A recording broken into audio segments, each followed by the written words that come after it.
안녕하세요. 그린빌 가족 여러분. 오늘 금요일 아침.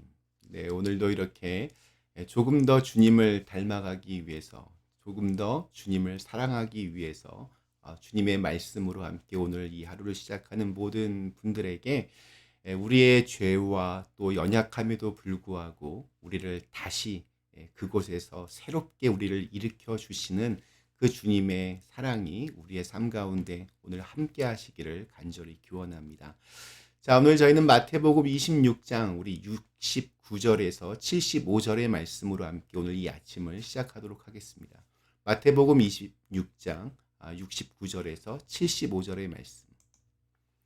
베드로가 바깥 뜰에 앉았더니 한 여종이 나와 이르되 너도 갈릴리 사람 예수와 함께 있었도다 하거늘 베드로가 모든 사람 앞에서 부인하여 이르되 나는 네가 무슨 말을 하는지 알지 못하겠노라 하며 앞문까지 나아가니 다른 여종이 그를 보고 거기 있는 사람들에게 말하되 이 사람은 나사렛 예수와 함께 있었도다 하며 베드로가 맹세하고 또 부인하여 이르되 나는 그 사람을 알지 못하노라 하더라.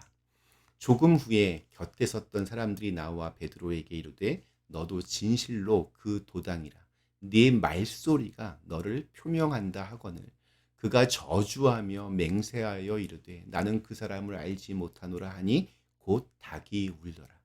이에 베드로가 예수의 말씀에 닭 울기 전에 네가 3번 나를 부인하리라 하심이 생각나서 밖에 나가서 심히 통곡하니라. 아멘. 우리 가룟 유다의 배신으로 예수님께서는 칼과 몽둥이로 무장한 사람들에게 사로잡혀 대제사장 가야바의 집으로 끌려오셨습니다. 그곳에서 예수님은 신문을 받으셨고 또 결국 신성모독이라는 죄목으로 사형 선고를 받으셨습니다. 사람들은 예수님의 얼굴에 침을 뱉고 주먹으로 손바닥으로 얼굴을 치고 또 크게 조롱하고 모욕했습니다. 그런데 이러한 상황에서 예수님을 따라왔던 사람이 하나 있었습니다. 용감한 제자 바로 베드로였습니다. 그는 이미 예수님 앞에서 장담한 적이 있었습니다. 제가 죽을지언정 예수님을 버리지 않겠습니다. 그리고 사람들이 예수님을 잡으러 올 때에 칼을 빼어서 대제사장의 그 종의 귀를 잘라버리기도 하였습니다. 그리고 예수님께서 대제사장의 집에 끌려오자 직접 그곳까지 따라와서 상황을 관찰하고자 하였습니다. 그는 자신이 진실된 마음으로 주님을 사랑한다고 믿었고 언제든지 주님을 위해서 자신의 목숨까지도 내어줄 수 있다라고 믿었습니다. 그런데 생각지도 못한 일이 벌어집니다. 베드로가 집 바깥들에 앉아서 이렇게 동태를 살피고 있는데 대제사장의 여종 하나가 가까이 와서 보더니 말합니다.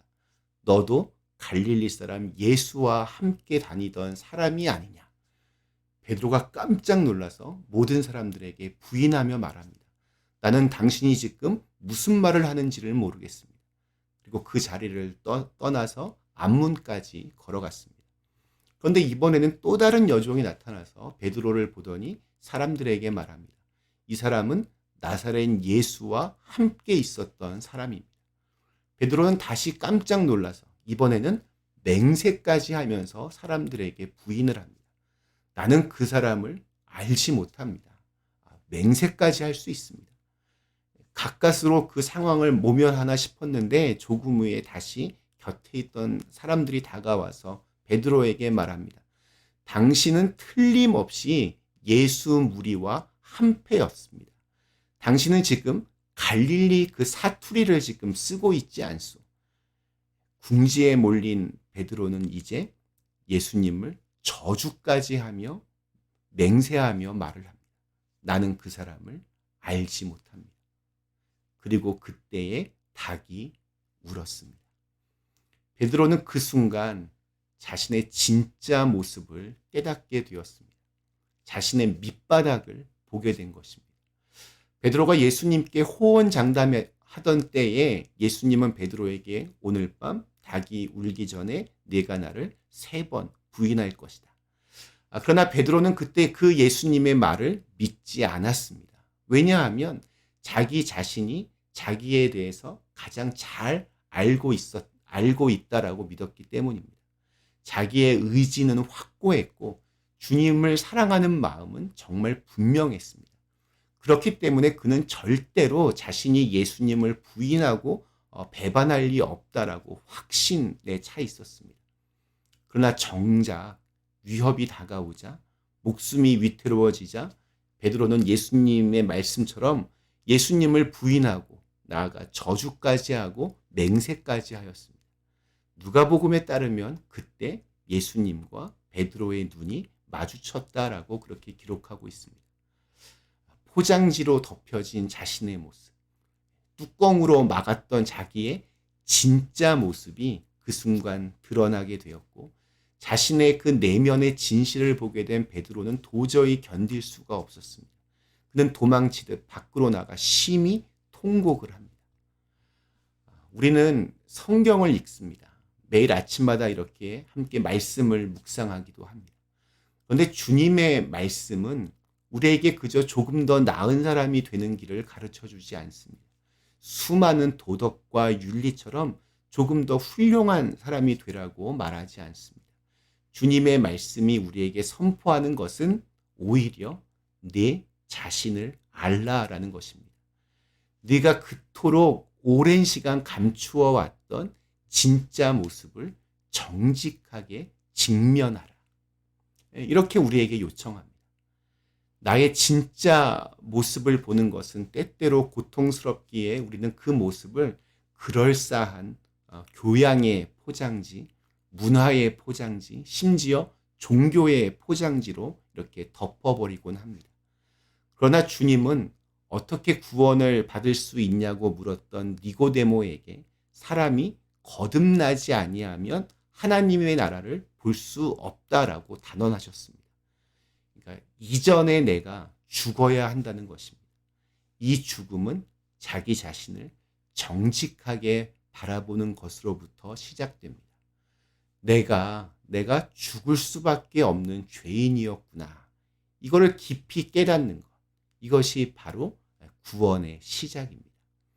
베드로가 예수님을 부인한 후 절망하고 통곡을 할 때 어떤 생각을 했을까요?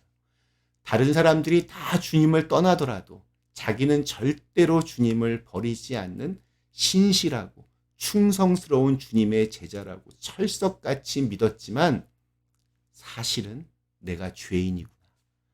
저 대제사장, 서기관들과 장로들과 다를 바가 없는 죄인이구나. 나의 생존 때문에, 나의 두려움 때문에 예수님을 배신한 죄인이 바로 나구나. 베드로는 이를 깊이 절감하며 자신의 그 모습 때문에 통곡을 합니다. 그리고 그의 이러한 모습이 훗날 위대한 사도 베드로로 거듭나는 첫 걸음이 되었습니다. 오늘 우리에게 주신 하루, 십자가 앞에서 나 자신을 깊이 바라볼 수 있어야 됩니다. 십자가 앞에서 그 사랑을 깊이 알고 동시에 우리의 죄됨과 연약함을 깊이 깨닫게 된다면 우리는 비로소 겸손한 가운데 주님의 은혜가 무엇인지를 알고 그 은혜를 누릴 수 있게 될 것입니다.